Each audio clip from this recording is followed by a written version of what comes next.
"I don't want to hear another word from you, Patterson," Spencer Caldwell barked, his face red and vibrating with family protection rage. "Ashley is more qualified than you'll ever be." The words didn't just echo in that sterile HR conference room, they detonated like a depth charge in my 24-year career. I'm Wesley Patterson, 49 years old, and I just watched my life's work get handed to a 31-year-old who couldn't tell the difference between federal compliance architecture and a coffee shop loyalty program. But I'm getting ahead of myself. Spencer was leaning back in his executive chair like he'd just solved world hunger instead of committing what I knew was federal contract fraud. His niece Ashley sat beside him, that rehearsed corporate smile plastered across her face, the kind that says I've been waiting for this moment since Daddy bought me my first LinkedIn premium account. "Effective immediately," Spencer continued, shuffling through a folder thick enough to choke a horse. "You're terminated for failure to demonstrate company loyalty and refusal to collaborate with leadership initiatives."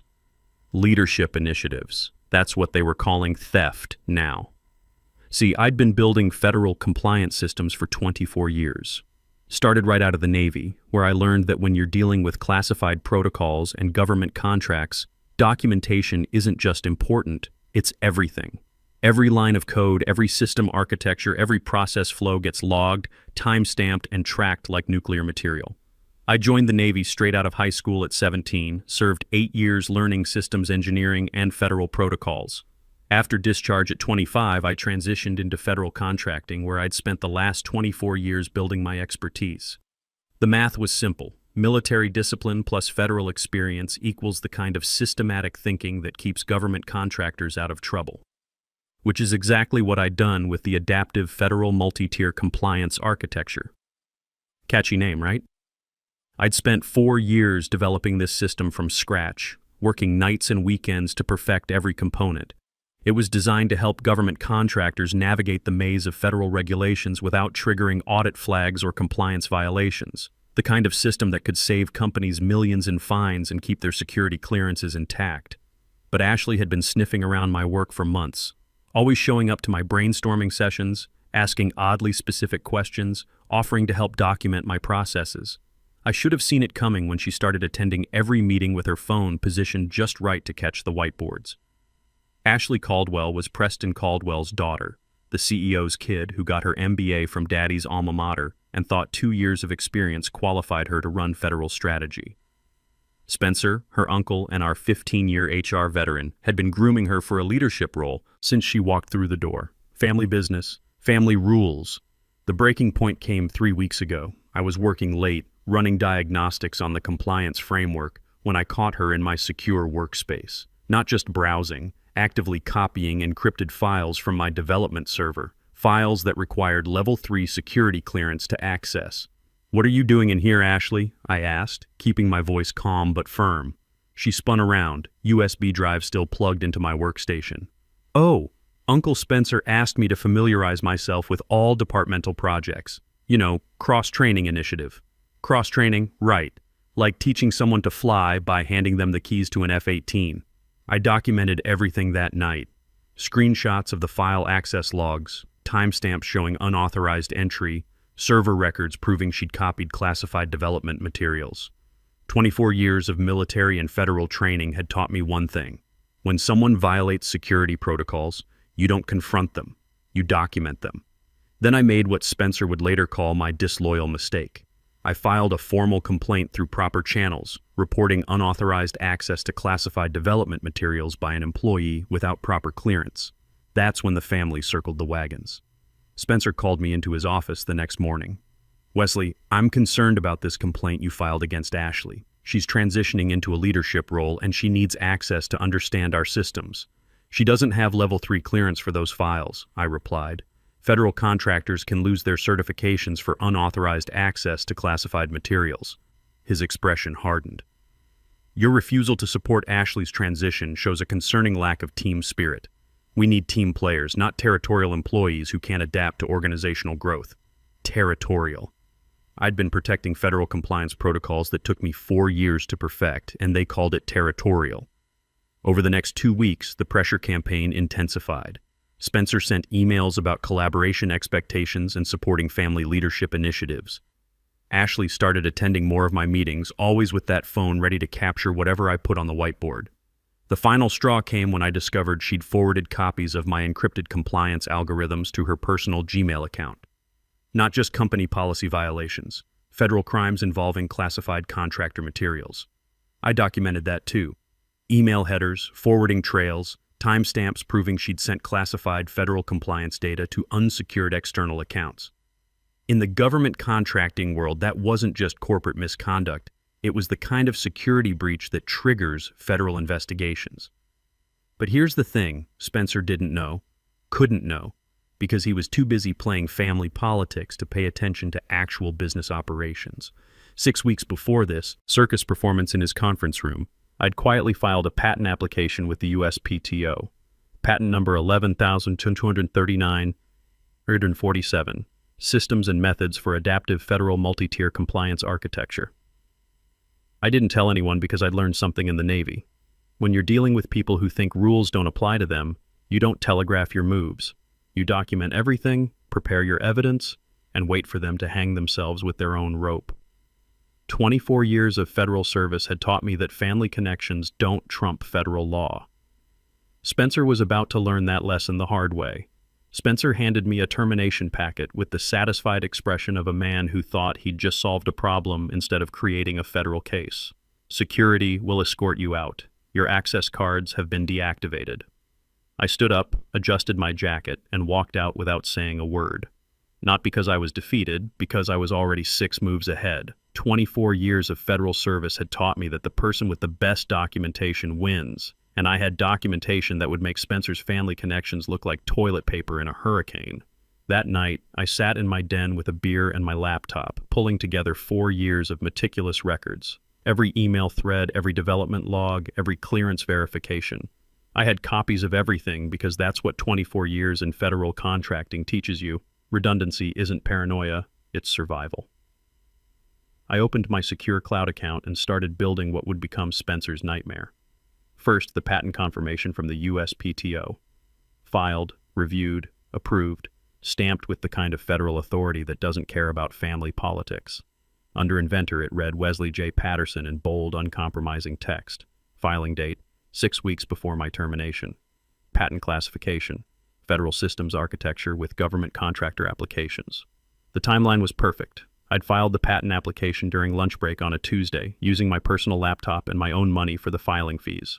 No company resources, no company time, no company claims. Just me, my 24 years of expertise, and 4 years of nights and weekends building something revolutionary. Next came the access logs from our development servers. Every time Ashley had accessed my secure workspace, every file she'd copied, every timestamp proving unauthorized access to classified materials. The logs showed her IP address, her user credentials, even the duration of each unauthorized session. Digital breadcrumbs leading straight to federal contract violations. The smoking gun was buried in my iPad's auto-sync folder, a photo I didn't remember taking. Actually, a photo Ashley had taken with her phone while I was explaining the compliance architecture on a whiteboard. The metadata showed she'd captured my proprietary federal systems flowchart 2 weeks before I'd finished the formal documentation. She'd literally photographed classified federal contractor materials without authorization. But the real jackpot came from the email forensics. Ashley had forwarded detailed notes about my compliance system to her personal Gmail account, complete with classified methodology and proprietary algorithms. She'd also sent development files to external consultants for review, consultants without security clearances reviewing classified federal contractor materials. In the government contracting world, that wasn't just corporate theft. That was federal crime territory, the kind that triggers mandatory investigations and destroys security clearances permanently. Spencer had made everything worse by documenting his own cover-up attempts. Email chains showing him instructing Ashley to scrub Patterson's name from all documentation and ensure you're listed as lead developer on federal submissions. He'd created a paper trail of intentional fraud like he was writing a confession letter to federal prosecutors. I leaned back and cracked open another beer. They hadn't just stolen my work. They'd violated about 12 different federal security protocols and documented every step of the process. In the Navy, we had a saying, "The enemy's stupidity is your tactical advantage. Time to call in federal reinforcements." The Federal Contract Investigation Unit operates a 24-hour hotline for exactly this kind of situation. IP theft involving classified government systems triggers automatic federal oversight, especially when security clearances and contractor certifications are involved. I dialed the number at 9 p.m. on a Thursday night and got connected to investigator Patricia Reeves. Her voice carried the crisp authority of someone who'd seen every type of contractor fraud imaginable and had zero patience for corporate politics. Federal Investigation Unit, this is Investigator Reeves. Ma'am, this is Wesley Patterson. I'm reporting theft of classified federal compliance intellectual property by Caldwell Federal Systems, involving unauthorized access to secured development materials and violation of contractor security protocols. A pause while she pulled up a case file template. Mr. Patterson, can you provide documentation of the alleged intellectual property theft? Yes, ma'am. USPTO Patent 11,239,847 filed 6 weeks before my termination, plus server access logs showing unauthorized entry, email trails proving intent to steal classified materials, and evidence of forwarding secured federal contractor data to unauthorized external parties. Another pause, longer this time. I could hear keyboard clicking as she took notes. Mr. Patterson, are you telling me that a federal contractor is presenting stolen classified systems as their own proprietary innovation? Yes, ma'am. Caldwell Federal Systems has a federal compliance audit scheduled for next week. They're planning to present my patented system as their own development to government investigators. The keyboard clicking stopped. Mr. Patterson, if what you're describing is accurate, we're looking at federal contract fraud, theft of classified intellectual property, and violation of government contractor security regulations. Those aren't corporate HR issues. Those are federal crimes with mandatory prosecution requirements. I understand, ma'am. I'm prepared to provide full documentation and cooperate with any federal investigation. Good. Because if your claims check out, we're not talking about a corporate dispute. We're talking about federal charges, mandatory fines, and immediate suspension of contractor certifications. She scheduled an initial evidence review for the next morning.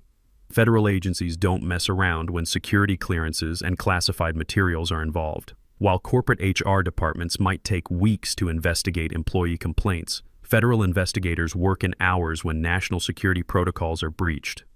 I spent the rest of that night organizing 4 years of documentation into a presentation that would make Spencer's termination packet look like a grocery list. Patent documents, security logs, email forensics, clearance violations, unauthorized access records, everything time-stamped, verified, and backed up in triplicate. Admiral Brooks, my former Navy commander who now worked federal contractor oversight, had taught me something 20 years ago that I'd never forgotten. In government work, documentation isn't just evidence, it's ammunition. And the side with the most accurate ammunition wins every engagement. Spencer thought he'd fired a disloyal employee who was blocking his niece's career advancement. He had no idea he'd just created a federal witness with bulletproof evidence and nothing left to lose. By morning, Caldwell Federal Systems would be facing the full weight of federal law enforcement, armed with 24 years of my expertise and 4 years of their documented violations. The investigation was about to begin, and I had front row seats to watch a family dynasty collapse under the weight of their own arrogance.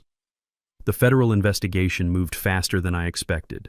Within 48 hours of my initial call, investigator Patricia Reeves had subpoenaed Caldwell's servers, reviewed my patent documentation, and interviewed 3 former colleagues who confirmed my role as the original architect.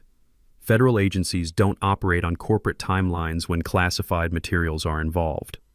While Spencer was probably still celebrating his problem employee termination, federal investigators were already building a case that would destroy his family's business empire. The first breakthrough came from their own email servers. Ashley had created a digital confession spanning 6 months of systematic theft. Messages to her personal account detailing my compliance methodologies, forwarded development files to unauthorized consultants, even screenshots of classified federal contractor protocols sent to her MBA study group for case study analysis. In the government contracting world, sharing classified materials with unauthorized parties doesn't just violate company policy. It's a federal crime that automatically triggers security clearance revocation and permanent blacklisting from all government work. But Spencer had made everything exponentially worse by creating an email trail of the cover-up. Messages to Ashley saying things like, "Make sure any federal documentation shows you as lead developer, and we need Patterson's name scrubbed from all government submissions before the audit." Federal investigators don't just prosecute the original crime, they add conspiracy charges when there's documented evidence of intentional cover-ups. Spencer had essentially written a how-to manual for federal contract fraud and sent it through company email servers. 3 days after getting fired, I was sitting in my kitchen eating leftover Chinese takeout when my phone buzzed with an email that would change everything. Subject line, "You didn't see this from me." The sender was Rodriguez, my former Navy buddy who'd stayed at Caldwell as a project coordinator. Rodriguez had always been solid, the kind of guy who'd take a bullet for his shipmates and never forget a favor. When he heard about my termination, he'd started paying closer attention to the company's federal compliance preparations. Attached to his email was a PowerPoint file. Federal Audit Presentation Final V8.pptx. I opened it and felt my blood pressure spike, not from shock, but from pure vindication. Slide 1. Adaptive Federal Compliance Framework. Innovation in Government Contracting. My system, my architecture, my 4 years of nights and weekends, now branded as Caldwell Family Innovation. Slide 2 featured a diagram showing the multi-tier compliance structure I'd designed. I recognized it immediately because there was a small formatting error in the bottom left corner, a vector graphic glitch I'd always meant to fix but never got around to. The kind of microscopic flaw only the original creator would notice, like a birthmark on your own child. Slide 3 contained the mathematical flow probabilities I'd developed for hierarchical federal structures. The exact language from my development notes, word for word, equation for equation. Except now the footer read, compiled by A. Caldwell, lead federal systems architect. Compiled, like she'd assembled a furniture kit instead of stealing 4 years of classified federal research.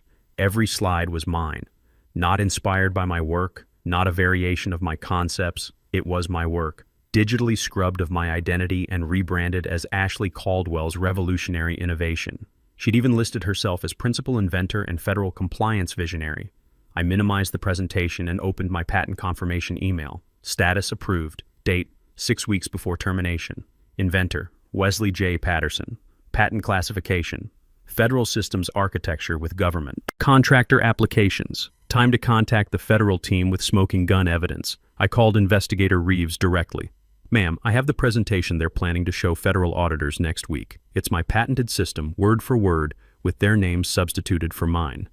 Mr. Patterson, can you forward that presentation immediately? We need to review it before their scheduled audit. Already sending it now, along with my original development files showing creation dates and authorship metadata." A pause while she reviewed the materials. "Mr. Patterson, this is exactly what we needed. They're not just presenting stolen intellectual property. They're committing federal fraud by claiming original authorship of classified systems architecture. What happens next? Next, we attend their federal audit as observers and let them present stolen classified materials to government investigators. Then we arrest them for federal contract fraud." The audit was scheduled for Thursday morning at the federal building downtown. Caldwell Federal Systems would present their proprietary innovation to a panel of government compliance investigators, hoping to secure their next round of federal contracts worth millions. What they didn't know was that I'd been invited to attend, not as an observer, but as a federal witness with comprehensive documentation of intellectual property theft and security violations. Wednesday night, I laid out my good navy blue suit and organized my evidence folder one final time. Patent documents, development logs, security clearance records, email forensics, server access violations, 4 years of work backed by 24 years of federal expertise. I wasn't nervous. Nervous was for people who weren't sure of their facts. I had facts, documentation, and federal law on my side.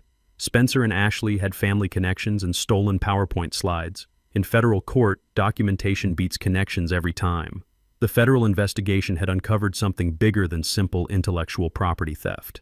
Ashley had forwarded classified federal compliance materials to unauthorized consultants, violating multiple security protocols. Spencer had documented a systematic cover-up, adding conspiracy charges to the original fraud, and Preston Caldwell, the CEO father, had signed off on federal contract submissions knowing they contained stolen intellectual property. What started as corporate nepotism had evolved into a federal case involving classified materials, security clearance violations, and systematic fraud against the United States government. Federal prosecutors don't negotiate when national security protocols are breached. They prosecute with the full weight of federal law, and the penalties for federal contract fraud start at millions and escalate quickly. Thursday morning would mark the end of the Caldwell family dynasty and the beginning of federal justice. I'd spent 24 years serving my country in uniform and as a civilian contractor. Tomorrow I'd watch that service finally get the recognition it deserved. Spencer thought he'd terminated a disloyal employee. Instead, he'd created a federal case that would destroy everything his family had built. Thursday morning arrived gray and cold, the kind of Washington weather that makes everything feel like a federal courthouse. I wore my navy blue suit, the same color as the uniform I'd worn for 8 years before transitioning to civilian federal contracting. The federal building conference room was all business: polished walnut table, American flags, and a panel of government investigators who looked like they'd rather be prosecuting war crimes than listening to corporate presentations.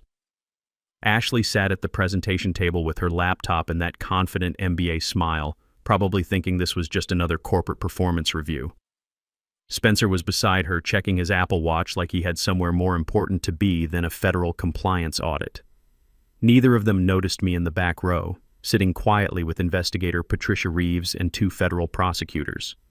The presentation started with the usual corporate theater: growth projections, innovation metrics, buzzwords like revolutionary and cutting edge and paradigm shifting. Ashley was in full performance mode, gesturing at slides like she was conducting a symphony she'd composed herself. Then she reached slide 12, Adaptive Federal Compliance Architecture, Our Proprietary Innovation, My System, My 4 Years of Nights and Weekends, My Solution to Federal Compliance Challenges that would have made most engineers quit in frustration. Ashley launched into her explanation, and I could immediately tell she'd memorized the presentation without understanding the underlying principles. This is a comprehensive structure that enables dynamic federal compliance monitoring across multiple regulatory nodes, she said, her voice rising at the end like she was asking a question instead of making a statement. It provides cascading logic through fallback hierarchies, so if one compliance layer encounters issues, the others automatically compensate. The room was politely attentive, but I could see the subtle skepticism from the technical experts on the panel. Ashley was using my words without understanding my logic, like someone reading Shakespeare in a language they didn't speak. That's when Investigator Reeves raised her hand. Ms. Caldwell, has this methodology been submitted for patent protection? Ashley glanced at Spencer with barely concealed panic. Spencer shrugged like a man who thought paperwork was beneath executive consideration. It's proprietary to our company, Spencer answered with corporate confidence. Internal development using company resources, but we're open to discussing licensing arrangements with preferred federal partners. Investigator Reeves didn't blink. That's not what I asked. I asked specifically whether this methodology has been patented. The silence stretched like a taut wire. Ashley's laptop screen suddenly seemed too bright. Her mouth opened, then closed, then opened again without producing sound. Spencer cleared his throat, his confidence evaporating. We're currently in the process of filing appropriate documentation with the USPTO.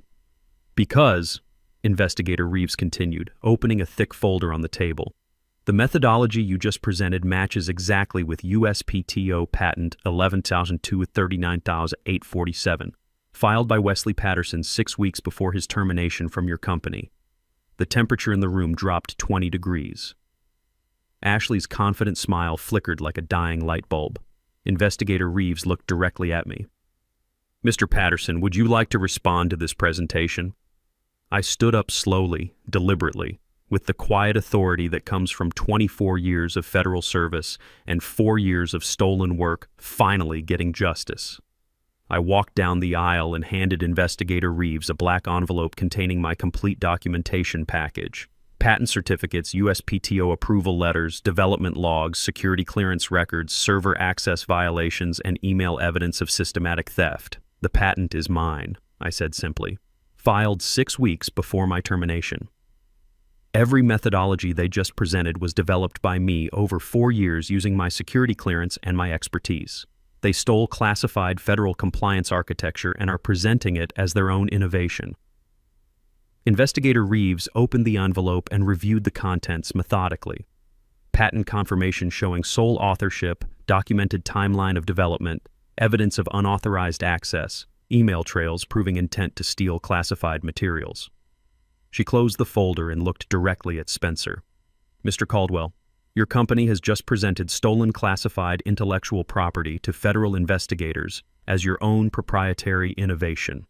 That constitutes federal contract fraud, violation of government contractor security regulations, and theft of classified federal systems architecture." Spencer's face went white. There must be some mistake. We didn't know." "The mistake," Investigator Reeves said with federal authority, "was thinking you could steal classified compliance architecture without consequences.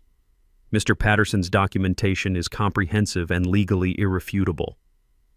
Ashley finally found her voice, but it came out as a desperate whisper. "But I developed this system. We developed it as a team. Wesley was just part of the development process." One of the federal prosecutors opened his laptop and turned the screen toward the room. There, displayed in official government formatting, was my patent filing.